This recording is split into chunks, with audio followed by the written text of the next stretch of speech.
welcome back to the Nasty Metal Production channel here at YouTube with your host, the Heavy Thrash Head. Of course, this is episode number 4 of Overrated or Underrated. And of course, I got a few more band names in here. Of course, all, obscure metal. So, let's get into it. Before I do that, let's talk about the album that's playing in the background. This is, of course, Living Death, and you can see the album back there, which is Metal Revolution. I'll bring this out for a bit. It's a High Roller Records reissue from like 2014. This has some bonus tracks in here. It's got the Watch Out track. Actually, the whole entire Watch Out EP's on here, along with their 1983 demo, which sounds amazing on here. I originally had downloaded it years ago, but the whole sound quality of that downloaded demo does not compare to the sound on here. It's an amazing job. But I just love this album. Living Death gets tagged as a bit of a thrash metal band, but to me, the first two albums like this and Vengeance of Hell are a bit more speed metal than really thrash. Like, to me, this is almost close to like Running Wild. While of course Living Death would turn into a thrash metal band after this, but the first two albums are a little more kind of close to like Running Wild or times maybe early Halloween. Especially this sound. This has a bit of that Halloween sort of sound to it, like something off of like the EP or Walls of Jericho. And of course the singer, god damn it,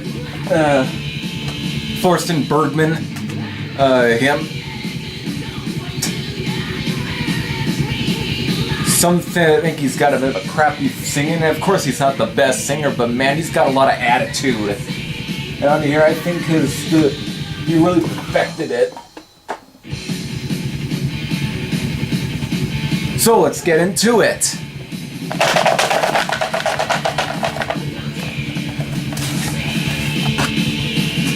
Let's see what band I just picked out.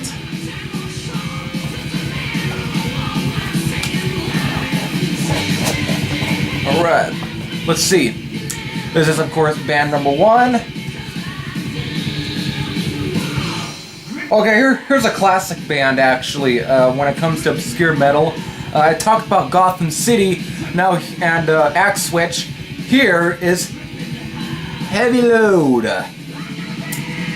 Of course, they're pretty popular within the underground, albums such as Death or Glory, Metal Conquest, Stronger Than Evil, or even, of course, there's that Monsters of the Night 7-inch. Then you also got the High Speed at Full Level album. They do get rated quite highly in the underground. But I kind of feel about them the same way I feel about Slaughter Destroys. They're both highly regarded bands, but yet I like them. I really like Heavy Load, but for me, my favorites from them actually tend to be the Metal Conquest EP and Death or Glory.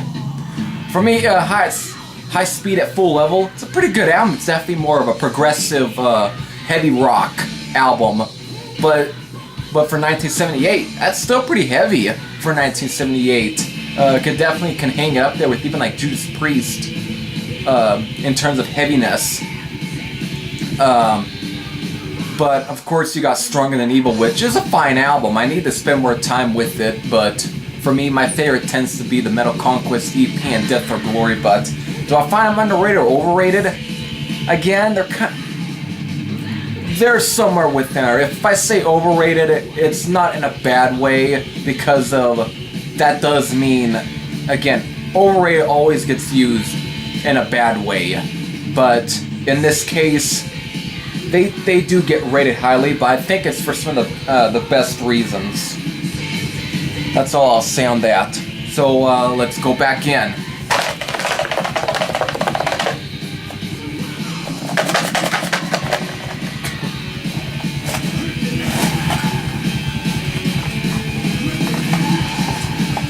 Of course, I'm holding up to the screen to make sure that I'm not cheating. I'm not sure if you saw the band name. I don't know. I pulled it out quite bad.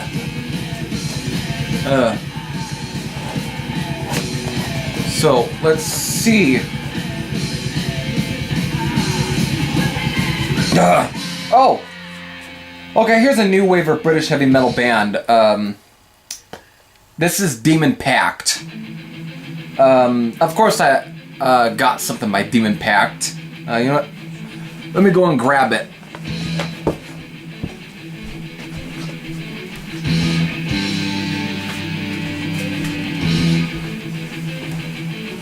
This is this band right here, the Release from Hell compilation that High Roller released back in like 2011, 2012.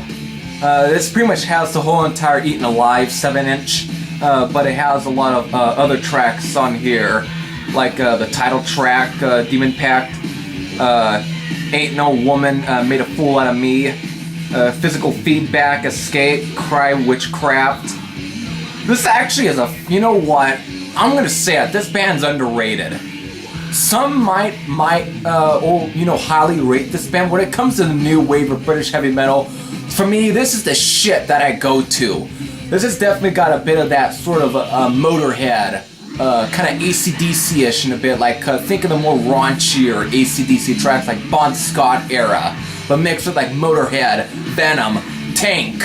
Just some of that, it's just a little dirty, sort of raunchy fucking shit that I freaking love. Of course, the singer right here, what's his name? Of course, it's the OB. Donald Metcalfe. This guy, which of course is that dude right there. This guy literally makes Demon Pact. This guy's got a complete attitude to him. He's just like with this guy right here, Thorsten Bergman. He's a fucking attitude. Of course, another picture of him. Of course, the reason why is one of the songs here. It's of course their live version of "Losing." They were playing at some place and they get interrupted. That a person's father. Some father, whatever, had complained that the music was too loud, that he has a sick child. And that's the reason why he complained that the music was too loud. And Donald Metcalfe definitely took some offense to that. And you know what he did? He wrote a song called Sick Child. And this track is completely hilarious. Literally, this just shows you the guy had a fucking attitude. It's like, where can I find the lyrics? I'm just gonna sing it to you as I turn it down, for fuck's sake. Turn it down, give me a break. My sick child, well, he's in pain. You've gotta understand, I don't usually complain. To me, this guy literally gave no fucks about anything. And that's the reason why I tend to like Demon Pact. Complete attitude, like I said. Of course, he went on to work for Kerrang! Magazine and actually worked on a piece with Jeff Bartnett, I believe. And it was the Thor versus Kronos of Venom. And of course, there's an interview with the guy. So really, if anything, Demon Pact is fucking underrated. Literally are. And for me, kind of the king of the new wave of British heavy metal. And way better than fucking Virtue, if you ask me, because at least they had more killer tracks than really kind of weak, sort of middle of the road type of shit. And I had no hesitation saying that. So, here I go.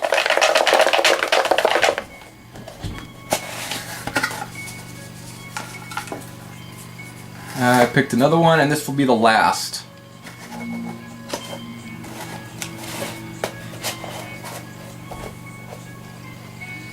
So here we go. Let's see what this is. All right. This is a classic German metal band. Of course, I've got Living Death, and this album right here can be also compared to this band's music. This is Warrant. Wait, isn't there a sort of hair band by the name of that? Yes, there is, but the hair band didn't really have the name first. It was the German band, the one that released classics such as First Strike, The Enforcer, the band that was on Noise Records. Good albums, really, even though First Strike is more of an EP, but still is a pretty killer EP, but The Enforcer is also pretty damn good. Really. For me, when it comes to Warrant, that's the band I go for. And for some reason, I always compare this album right here by Living Death to Warrant, because they got the sort of similar approach. Man, I love this fucking track.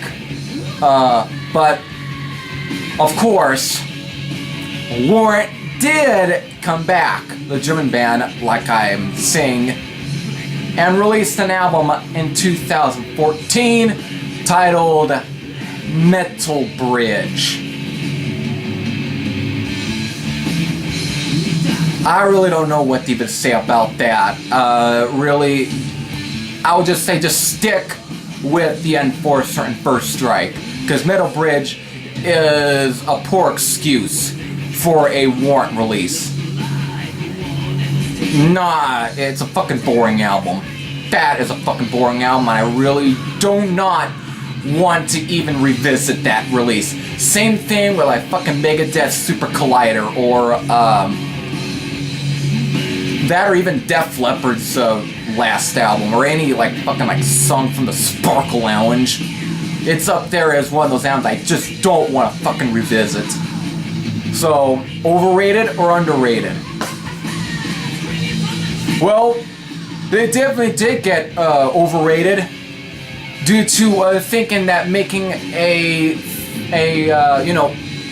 third release was actually acceptable. But if it was at least filled with killer material, then yes, I would say they were deserving of that, of that rating.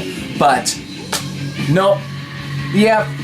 Due to that, I think they definitely got rated pretty damn highly because of fucking Metal Bridge. But again, people were probably asking, why the hell you have only 2 releases?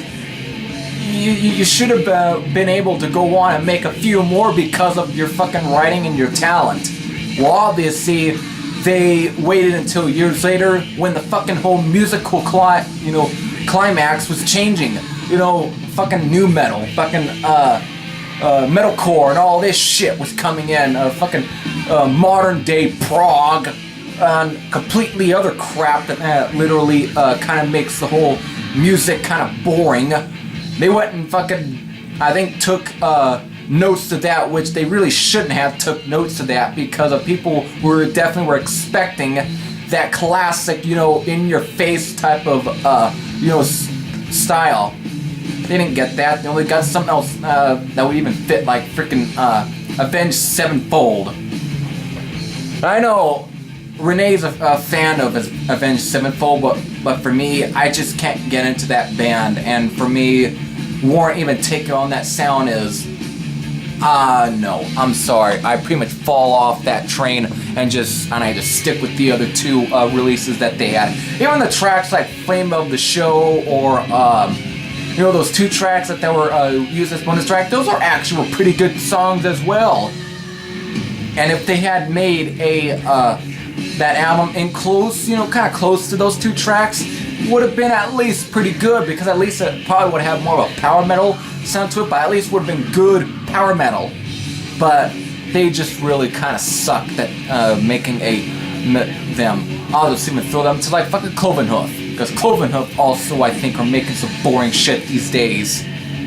So that pretty much does it for this episode. So I ranted a bit about fucking Warrant. So there you go. Till then, If you have any comments about some of these other bands, you have heard them, whatever, and if you think they are overrated, underrated, you can post your comments down below. This is Happy Fashion saying I'm out, and I'll see you later.